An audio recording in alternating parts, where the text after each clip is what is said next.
Sa totoo lang, wala pa ako nakitang bata na umupo dito. Parang ako lang, kasi bata.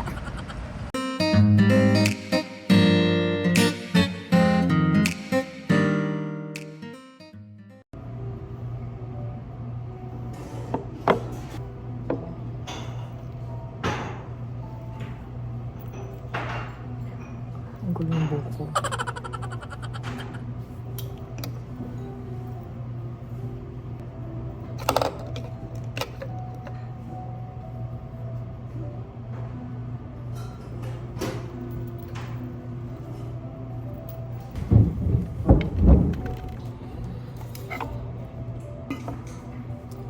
Anyway, dito ko na siya ilalagay.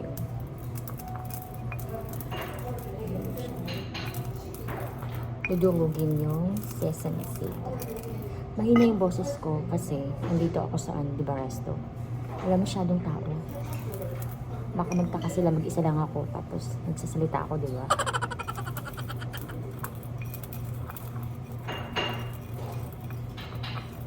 Bawang amoy.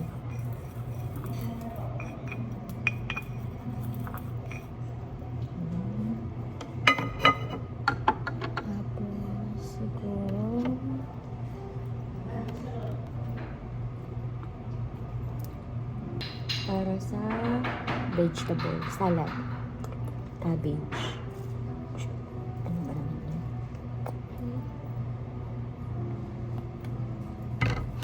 Kain tayo. Kasi magsasarado sila. Mag-break time sila ng 3 p.m. hanggang 5 p.m.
Hindi ako nakapagsalita kasi ang customer dito 3 na lang. 2 dun sa kabila, tapos isa ako kasi nga mag-break time na sila. Kaya yun, mahirap mag-ingay, magdaldal. Tapos na tayong kumain, guys, at dahil tapos kumain, parang inaantok na ako. Pero ang pinaka-ano ko talaga, ang pinaka-purpose kung bakit ako lumabas ay hindi para kumain. Pero nakalimutan ko kasi hindi pa ako nag-lunch. And medyo kumukulo yung sikmura ko. So, mahirap naman mag-walking, di ba, kung nagugutom ka. So, kumain ako doon. Yung restaurant na yon, doon kami madalas kumain ng biyenan ko nung buhay pa siya. Ewan ko bakit niya gusto doon. Pero, ayun, medyo matagal na din akong hindi kumakain doon simula nung namatay siya. Ngayon lang ulit ako kumain. And, sobrang nabusog ako. Grabe yung busog ko. Buti na ubos ko yung Donkas. Kasi kadalasan, hindi ko talaga nauubos. Kasi, di ba, may gulay pa, may kanin, may salad, tas may, yun yung side dishes. Anyway, mag-walking ako. Pupunta ako doon sa pond, yung man-made pond. Yung talaga yung pinakaplano ko. Pero ngayon, para akong nagdadalawang isip na hindi ko alam. Ang gagawin ko na lang, maglalakad ako. Tapos pag tinamad na ako, babalik na lang ako doon. Diba? Yun na lang yung gagawin ko. Para makapagbawas ako ng aking kinain. Almost na din, magwa 1 year na din ako na hindi nakakapunta dito kasi last punta ko dito nung last spring. And di ba ngayon is magi-spring na, so 1 year talaga.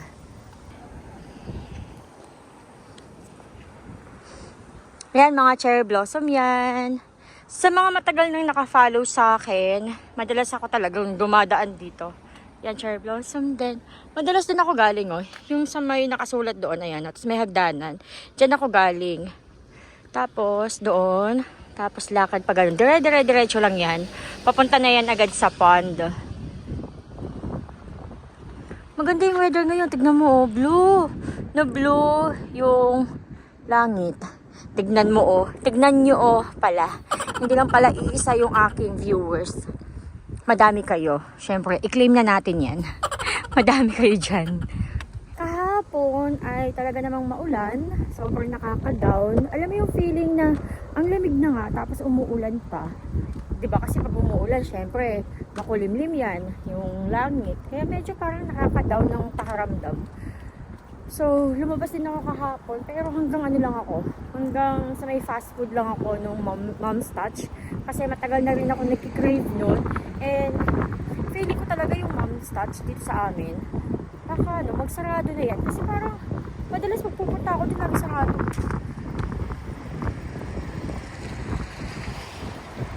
Ang mahirap sa akin, pagkatapos ko palang kumain, napupupo ako. And kagandahan naman dito sa South Korea kasi meron silang mga CR na available. Pero, problema, yung CR kasi is doon pa banda sa may pond talaga. Medyo malayo pa ako. Grabe, nag-iisipan ko talaga kung tutuloy ako o hindi. Kasi baka mamaya, mapupo ako. Pakiramdam ako ng pupo, nasa kalagitnaan pa lang ako papunta ng dam, diba? Eh, kung kalagitnaan na, medyo malayo-layo na din sa bahay namin yun. Pataas pa yung papunta sa bahay namin, pataas pa yung dun. So, I'm thinking. I'm contemplating. Grabe, oh, tignan nyo. Wow. Ano yan siya? Tubig yan dyan. Pag summer o spring ba? Basta tubig yan dyan eh. Tignan nyo, oh. Naging ano na siya, damo-damo. Aayusin na naman yan or kailangan na naman niyang linisin. Nakakatakot. Baka malaglag yung aking cellphone. Yay. Takot.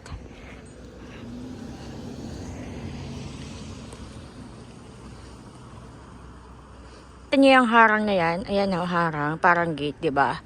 Kasi pag hapon or siguro pag may bagyo, sinisarado nila yung area na to.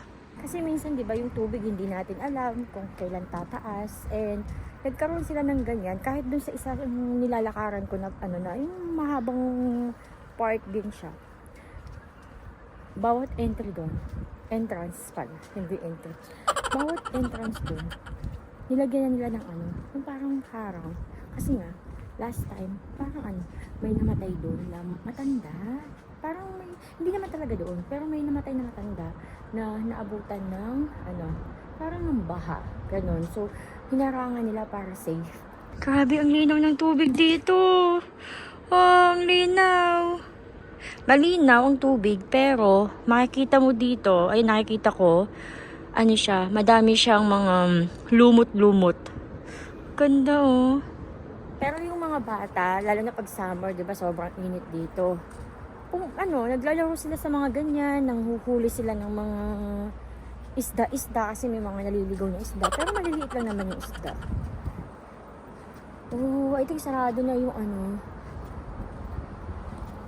sarado na yung restaurant dito na siya. Parang Hemul is seafood restaurant. Oh, may mga nag-ano dito. Nagtatanim-tanim ng mga matatanda. Ayan, oh. Yung kanilang mga bota. Sisipag nila magtanim. Nakaka-harvest yan sila. Minsan, doon sila nagbebenta sa may likod ng ng bus station na sinasakyan ko. Na malapit sa may coffee shop. Meron silang pinaka-pwesto doon. Hindi naman talaga totally pwesto, pero pwede silang pumwesto doon. Mga hapon, binibenta nila yung mga na-harvest nila mula dito. Oh, sarap ng hangin. Thanks God. Grabe, nakakatakot yung tunog. hangin. Wait lang. Nakikita niyo yung ano yan? Inaayos yan eh. Hindi ko alam kung... Oh, mag-o-open na siya oh. Mag-o-open na siya sa March 16. Ayan, itong banner. March 16 yung opening niya. Ano yan? Hindi ko mabasa nakasulat ah. Ayan oh. Feeling ko coffee shop pero hindi naman coffee shop I think. Ewan ko. Hindi ko mabasa yung pangalan kasi. May Sangre? Iba kasi yung writing. Hindi ko mabasa. Oh, lakas ng hangin. Galit na galit yung hangin dito sa Jongguan. Ay, sa Jongguan. Dito sa Busan. Ganito kalakas yung hangin talaga dito sa Busan. Long time no see. Ang tagal ko din hindi nagpunta dito. Ito, natuyuan na siya ng tubig. Dati yung tubig na yun, di ba? Ando yan, ayun tubig oh. Nandito yan banda eh. Dito yan. Hindi ko alam kung sinadya nila na doon na lang magkatubig o talagang natuyuan siya. Babalik na lang ako sa bahay guys kasi medyo nakakaramdam ako na parang kailangan ko magbawas kasi tabi sa mga kakain. Kung matatapat na pinapanood nyo tapos kumakain kayo, kailangan kong, you know, at medyo malayo pa yung pond. Tapos, di ba, pagdating mo dun sa pond, ngayon, nasa pond ka na. Ano pa, medyo, yung CR medyo malayo pa ng konti. Siguro mga nasa 5 minutes to 6 minutes ka pang maglalakad. Ganun. Kaya, mahirap na. So, huwag natin i-push yung mga bagay-bagay na dapat hindi na pinupush, huwag natin ipupush. Kaya, pwede naman tayong bumalik next time. Ayan guys, ay nandito na ako sa may ano, yung papunta sa amin, 'di ba? Ganda talaga ng langit oh. Thanks God. Ganda ng langit. Ito malapit na yung magkaroon ng mga bulaklak, cherry blossom. Dito ako nakaupo ngayon at magdi-dessert tayo. Dessert ba to? Ay, hindi dessert ba? Drinks. Magkakape tayo. Yung mag-walking sana ako, magbabawas ng kinain, no? Pero, nag-lunch, tapos nagkape pa. Anak ng toko. Imbis na makabawas, nakadagdag pa ng ano, ng kabigatan sa katawan. But anyway, I am happy and happy. Okay lang yung kape latte na to. Medyo magkatamisan lang din. Ang umuupo dito is yung mga matatanda. Pero, syempre, ang pagod ay pagod. So, huwag tayo magkukunwaring hindi tayo napapagod kahit na bata-bata pa tayo, di ba? Huwag pagod, huwag pahinga. Pero sa totoo lang, wala pa ako nakitang bata na umupo dito.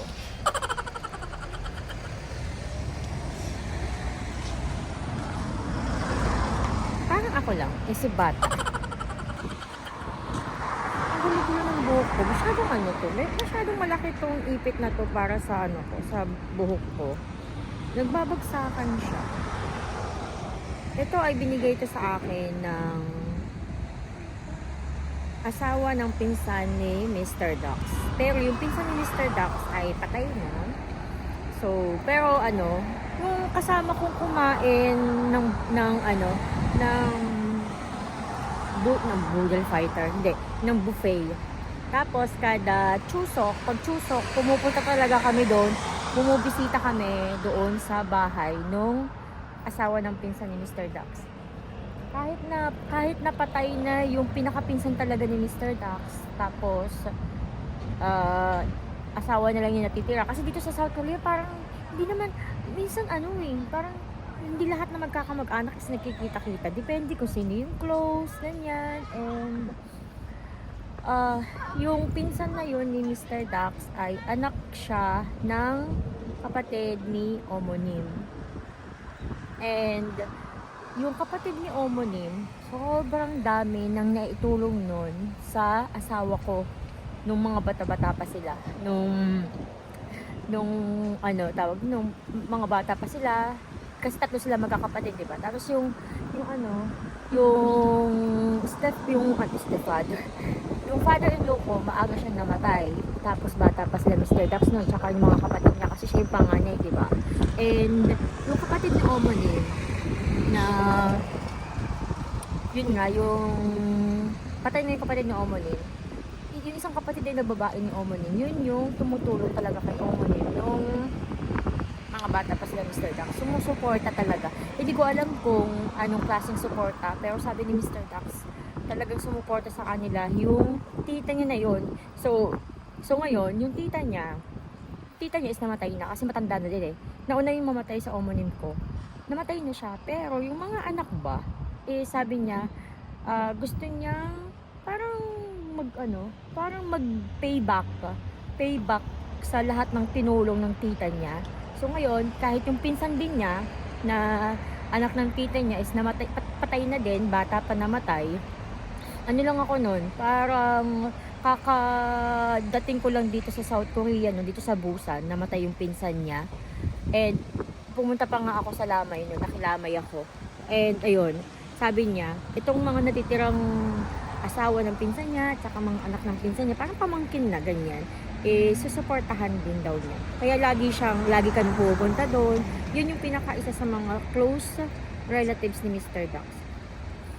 Kasi sa totoo lang, yung kamag-anak ni Mr. Dax sa side ng papa niya, hindi talaga hindi niya as in ka-close. Meron siyang isang ka-close sa side ng papa niya, is parang pamangkin na din niya, babae din, taga Changwon, at isa yun sa mga sinusuportahan din. Hindi yung sinusuportahan, parang hindi din close ni Mr. Dax na pag may kailangan ng payo sa mga bagay-bagay, sa mga buhay-buhay, si Mr. Dax yung tumutulong.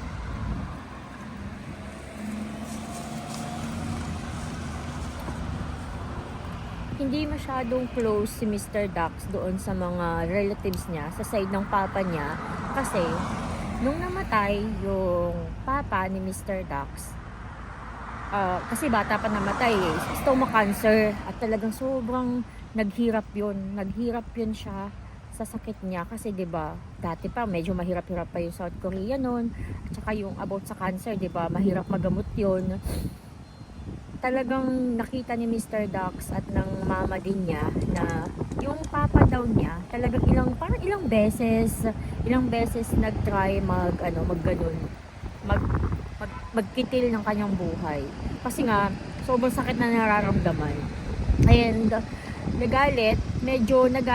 hindi lang medyo, parang nagalit, sinisi yung biyenan ko ng mga kamag-anak ng papa ni Mr. Dax sa bakit namatay yung papa ni Mr. Dax. Nagalit yun. Kaya parang nakat yung kanilang mga communication, hindi sila kinokontak or ganyan, basta. So ayun, kaya hindi ko nakita at hindi talaga namin nakakabanding yung mga kamag-anak ni Mr. Dax sa side ng papa niya. Medyo lumalamig na guys yung hangin at andito ako sa lilim, so nakakaramdam na ako ng lamig. Maya is uuwi na ako, and dito na ako magpapaalam guys, dito na lang ako sa labas magpapaalam, hindi na sa bahay. Kaya thank you so much guys sa pag suporta sa aking mga vlogs. Thank you. Mag-iingat kayong lahat, and God bless. Bye bye.